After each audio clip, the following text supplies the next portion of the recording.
Would the pressure that you put on yourself be appropriate for a child? Love, Luna. Hello there. Another episode of Self-Love Lessons with Luna is just about underway. Thank you so much for joining me here. It's an absolute pleasure to have everybody here that's watching on Instagram TV, on Facebook, on YouTube, but also for all of you as well that are listening on the podcast. It's an absolute pleasure to have you here. If you are getting value out of these sessions, please share it with somebody. Perhaps there's your daughter that needs to watch this. Perhaps it's somebody that you know who's suffering from low self-esteem and just can't get that confidence boost that they need. Maybe it's somebody that you know you just wish that they could believe in themselves, but they don't. Send them my way. Let's have a conversation about it. And if it's you or somebody that you know that might be concerned about what your level of confidence is like and could go with a boost, if you're a listener or a watcher of Self-Love Lessons with Luna, you can get a free confidence assessment. Just text your name, your email address, and a bit about you to the number below, or shoot me through an email and I will get back to you with more information and we can organise this very special thing just for you. People talk about self-care, Why don't you like just have a bubble bath? And maybe light some beautiful candles and put on some meditation music and just get into that really sensual vibe where you just really love yourself. No. Well, sometimes. On this week's episode of Self-Love Lessons with Luna, we're talking about self-care. What is it? How to do it? Is it all just about having bubble baths and being in that really soft and sensual zone? No.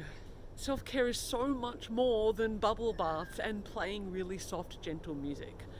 Sometimes it is that, but most often it's something more deeper than that. Self-care is something that's far bigger than just taking 1 hour once a week or once a month to look after yourself. So let's dive right in. Let's have a look. When we have low self-esteem, or not great self-esteem, when our self-worth's a bit on the iffy side, we tend to be at the bottom of the to-do list. If we ever get there at all. Because we're people pleasers. We make sure everybody is taken care of before of us. We're martyrs. We put ourselves out there and do all the great things and be on the P&C at school. We look after the canteen.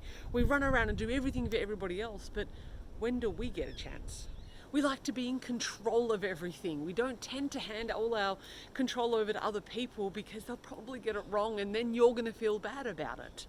We don't feel valuable to say no. We don't feel valuable enough to say yes to the things that we want and to put ourselves further up the food chain. In fact, we get told that if we do that, then we're being selfish, that we're not considering anybody else in this process. So it's no wonder we don't know how to self-care. As a result of this, we are exhausted. We're tired all the time because we can never fill the tank. We're running from an empty tank most of the time. Everybody gets us, but we never get us. We push so hard every single day. We say yes to everybody else, no to ourselves all the time, and we're completely overexerted. Even if you have those moments where you're able to say no to those social events because the anxiety is just too much for you, you'll end up feeling guilty and ashamed about it. Have you ever had that moment where you take some rest, where you lie down, where you read a book, watch a movie, and you feel guilty for it? Oh, I should really get up. Oh, I really need to be doing something. Oh gosh, I'm so lazy. Lazy and selfish, we get told. Simply not true. We need to learn how to self-care. Saying no is super difficult. It's a whole new ball game. Check out the episode on setting boundaries for you to get some really solid tips on how to actually say no and learn how to speak your preferences. The general consensus around self-care is that it's all the lovely things. It's, as I said before, it's the bubble baths and going for the walks and painting your nails and getting the manicures and going for facials and having massages. And all those things are wonderful, but you can't live like that. Unless you are in some kind of position where you have all the money in the world and you have no responsibilities in the world, then it's likely you're going to have to do general life stuff as well as maybe on the occasion going and getting a pedicure or a manicure. I know that so many of you care for children here. When you think about it, we use the word care in relation to what you do for your children, is it just the fun stuff? Is it just the play stuff? Is it just those moments where you have a chance to roll around in the field and take them for a swim or whatever it happens to be? No, that's a tiny portion of what caring for a child actually is. It's their physical well-being. You have to make sure that they're fed and clothed and watered and staying out of harm's way and they're looking after themselves. Well, that's your job to look after them physically and keep them safe. You have their emotional well-being, where you need to make sure that, that their boundaries are being set, that they know how to say no, that they're okay when they're supported and they're encouraged during times of hardship. You need to make sure their mental wellness is okay, making sure that they're learning and growing and developing in this world. You have to have them going to school or being educated in some shape or form. And then, of course, spiritually, you might be religious, you might have some kind of faith that you want to teach your child, or finding out what makes them shine. All of these things make up the care that you do for your child every single day, in every single moment. This is what self-care is all about. If you applied this to you, self-care isn't this one-off thing that you do some afternoon because you've got a ladies' afternoon ready to go. Self-care is in the everyday moments. All those little things that you might do for someone else that you care for, your children, your parents, your elderly parents. Those are the things that matter when it comes to looking after ourselves. Because we teach our children limits. We teach them boundaries. We teach them structure. If you gave your child everything that they wanted whenever they wanted it, what kind of child would you end up with? Yeah. Would they go to school? Would they ever not eat ice cream for breakfast? Children need discipline and structure, as do we. So the quickest way to learn how to self-care for ourselves is tapping into what we already know about self-caring for others. We do this all the time. We are givers and carers and nurturers and providers. We already know what it takes to take care of other people because we do it all the time. So it's really as simple as you applying the same thinking and the same methodology to yourself. Look, even if you don't have kids, even if you don't look after people, you can look around, and if you were belonged with a child all of a sudden, it's likely that you would probably know what to do for it. It's likely that you would probably figure out that if the kid hadn't showered for 6 days, they're going to stink. And it's likely that you're going to have to do something about that as their caregiver. We can really tap into that innate source inside of us, men and women alike, to have this really nurturing vibe.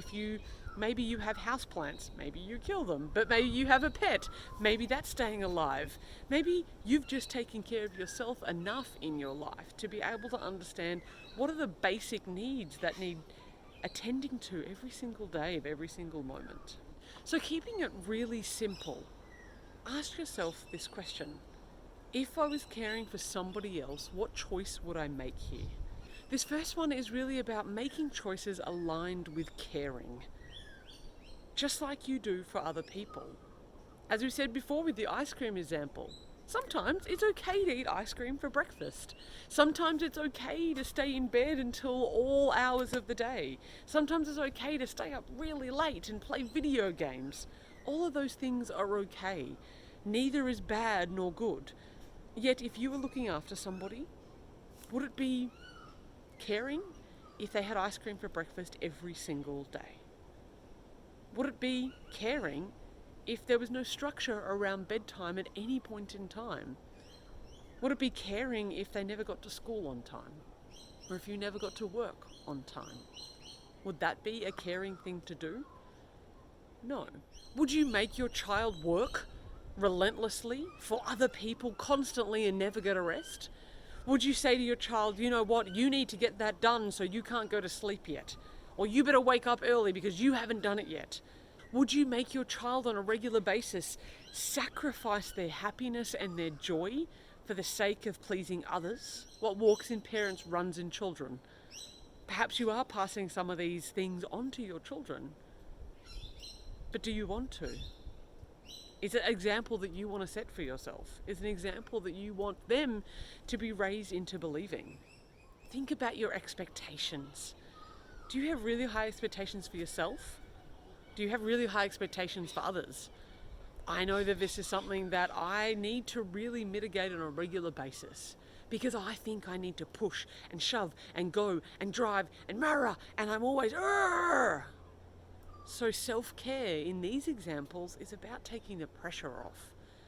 It doesn't mean that I have to lay around and I'm complacent. I'm not that kind of person. But what it does mean is, do you have really high expectations? Would you demand of your child that they only get 4 hours or 5 hours of sleep a night so they can make sure that they're achieving from every moment of every day? Would it be okay for a child for you to expect them to always be perfect, to never make mistakes, to never get anything wrong? Do you think that would be reasonable? Would the pressure that you put on yourself be appropriate for a child?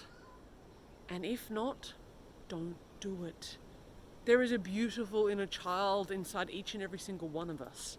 And accessing that inner child, you can check out the episode on nurturing your inner child earlier on in this season.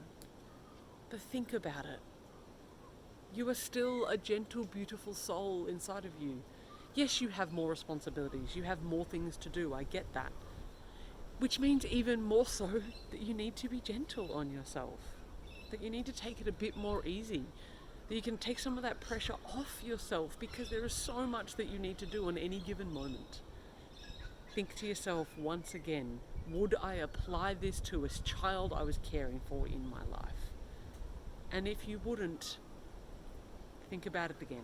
Self-care can be getting to work on time. It can be putting on clean clothes. It can be preparing food for your lunch so you don't have to get takeaway all the time. It can be drinking water and eating greens. It can be limiting screen time. It can be listening and learning and having positive thinking. It can be cleaning the house. It can be saying no. It can be socializing. It can be not socializing. It can be getting rest. It could be having play. It can be asking yourself, what do I need? It can be supporting yourself through rough times. It can be wearing sun cream when you go outside, slip, slop, slap, rap from that point of view. It can be listening to your body, listening to your mind, having nourishing food but not being too restricted all the time with what you do. It could be relaxing your expectations. Self-care is about understanding yourself and what you need at any given one time. Not just yielding to your wants all the time, but also relaxing your expectations. It's about having some discernment. Sometimes lying on the couch and doing nothing is the best thing for you. Sometimes it'll send you down a spiral of depression that you don't want to be in. Taking responsibility for yourself and understanding which one's which. When does your kid just need a break because they're going through hell? When does your kid really need to go outside and play? Think about that from your point of view, and when you think about caring. Sometimes just getting up and going, having a shower is enough for today. That's enough of self-care. Brushing your teeth, washing your hair eventually so it sits beautifully can sometimes be an act of self-care. It's all the little things. Would you neglect the health of a child? Would you neglect the hygiene of a child? Would you neglect the emotional and physical needs of a child? Pretty unlikely. And if you wouldn't do that, please do not do it to yourself. You don't need to go this alone. There's nothing wrong with you if you don't know how to do this yet. It's a skill and something that we just don't get taught very often. So don't go it alone. Reach out, do a course, talk to somebody, get a coach, get a mentor. As I said, text the number, email me, get your free confidence assessment. We'll have a chat and see where you're at. You do not have to do this alone, and not all hope is lost, not by any stretch of the imagination. Self-love is a skill, not a talent.